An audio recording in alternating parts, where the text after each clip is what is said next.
பிரீத்தி? என்னோட lucky blue sapphire necklace எங்கேயாச்சும் பாத்தியா?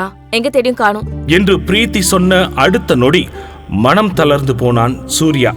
ஆனாலும் அதை கண்டுகொள்ளாமல், அதுவா?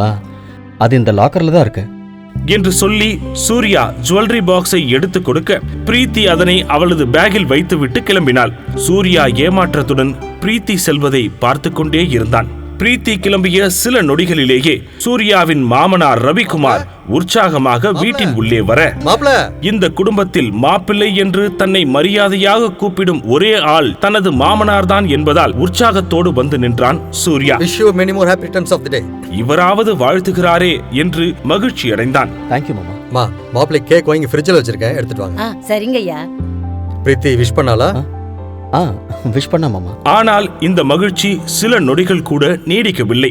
ஐயா, இங்க ஒண்ணுமே இல்லைங்க. நல்லா பாருங்கம்மா, ஃப்ரிட்ஜில் தான் இருக்கும். ஐயா, இங்க கேக் இல்லைங்க ஐயா. இல்லையா? வாங்கி ஃப்ரிட்ஜில் தானே வச்சேன். ரவிக்குமார் அதிர்ச்சியாகி திரும்பி பார்க்க ஈனோ அந்த கேக்கை சாப்பிட்டுக் கொண்டிருந்தது. அதை பார்த்து கடும் கோபமடைந்த ரவிக்குமார், வனிதா, வனிதா! ஏற்கனவே எதிர்பார்த்த வனிதா போன் பேசியபடி திமிராக வந்து நிற்க, மாப்பிள்ள பர்த்டேக்கு வாங்கின கேக்க யார் கீழுக்கு போட்டது? முழு வீடியோவை பாக்கெட் FM தமிழ் யூடியூப் சேனலில் கண்டு மகிழுங்கள்.